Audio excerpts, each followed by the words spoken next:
Good Morning Business, French Tech. Et oui, on fait la course ce matin, vous le savez, le Vendée Globe part dimanche. Il y aura 33 skippers physiques, si je ne me trompe pas. En revanche, vous serez des dizaines, peut-être des centaines de milliers de skippers virtuels. Philippe Guigné, vous êtes président fondateur de Virtual Regatta. Ce jeu, on l'a déjà vu il y a 4 ans, c'est de la folie et ça va encore tenir de grandes promesses pour cette course qui commence dimanche. On l'espère.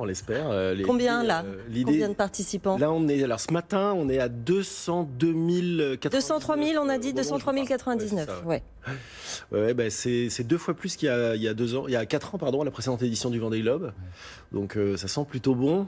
Ça partait déjà très fort, mais c'est vrai qu'après le confinement ajoute encore, parce que finalement il va y avoir des centaines de milliers de personnes qui vont pas pouvoir aller se rendre sur les digues pour acclamer les skippers, et puis un peu tout le monde est chez soi, donc c'est très bon pour le gaming en fait, malheureusement j'ai envie de dire.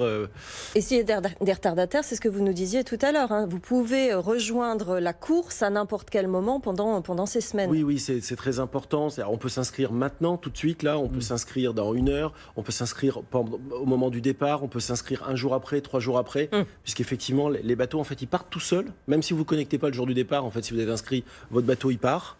Automatiquement.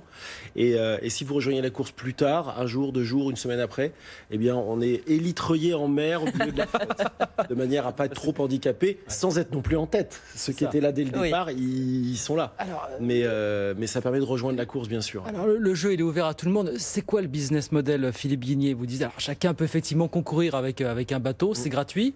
Et puis après, c'est ce qu'on disait pendant la pub, c'est le free-to-play, c'est les options que j'achète en plus pour être plus performant pendant la course. C'est l'espèce de gros nouveau business model qu'il y a dans le jeu vidéo. Ça fait quand même une dizaine d'années qu'on bosse là-dessus, nous. Mais tout le monde est en train de basculer sur ce modèle. L'idée, c'est quoi? C'est qu'on peut délivrer des jeux vidéo maintenant gratuitement à tous, de manière assez facile, grâce au tuyau d'Internet. N'importe qui peut réussir à récupérer son jeu. Après, ce qu'on fait, c'est qu'en gros, on donne 99% du jeu à tout le monde. Et puis, il y a quelques petites options qui soit du confort, soit un petit peu de performance.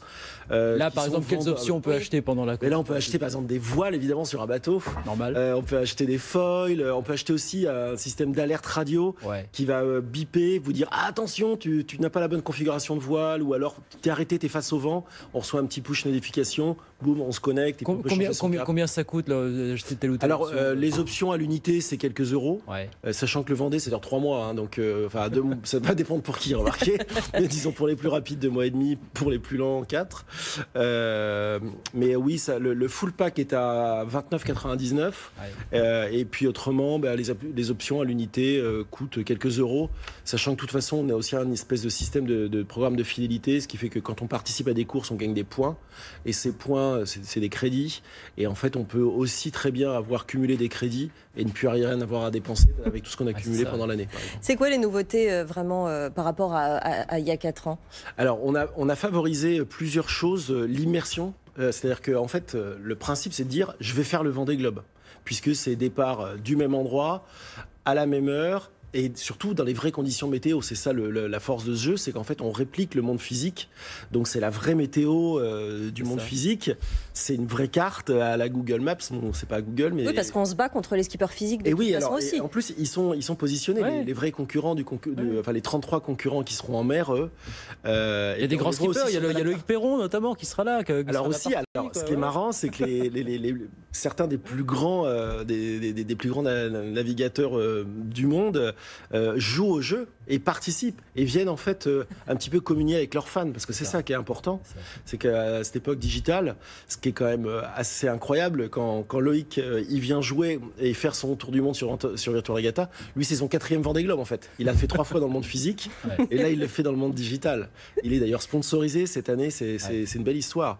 Mais François Gabard qui a gagné le Vendée Globe, lui aussi va le faire. Il y en a plein. Et c'est quoi le profil type justement du joueur qui s'inscrit? C'est extrêmement large. Alors, ce sont très souvent des joueurs qui ne jouent à rien d'autre, qui ne sont pas du tout des gamers.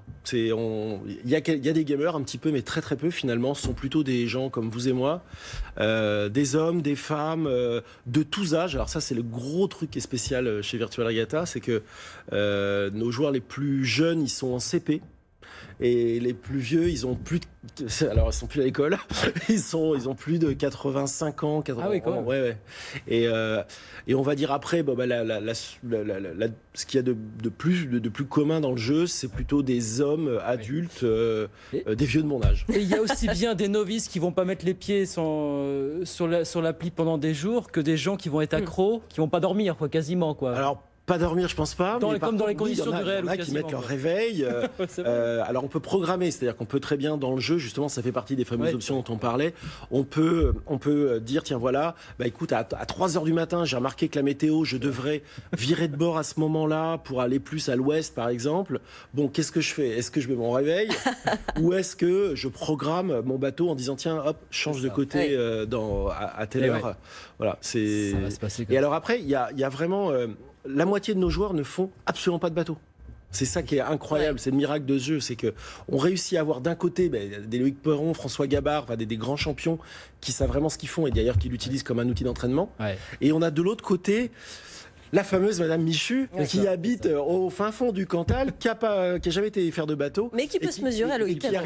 Elle peut se mesurer et elle peut arriver à jouer. Et d'ailleurs, les meilleurs joueurs, c'est complètement mélangé. Il y en a certains ne naviguent jamais, certains naviguent beaucoup. Et tout le monde va se mettre en immersion comme les vrais. Pas tout à fait comme les vrais, parce qu'on peut faire ça à l'aise dans ses chaussons, mais un peu comme les vrais quand même. Merci beaucoup Philippe Guigné, merci. Merci à vous. Bonne route, vous en serez vous aussi de la partie, j'imagine. C'est sûr. Philippe Guigné, président fondateur de Virtual Regatta. Merci beaucoup d'avoir été pour le Vendée Globe, donc.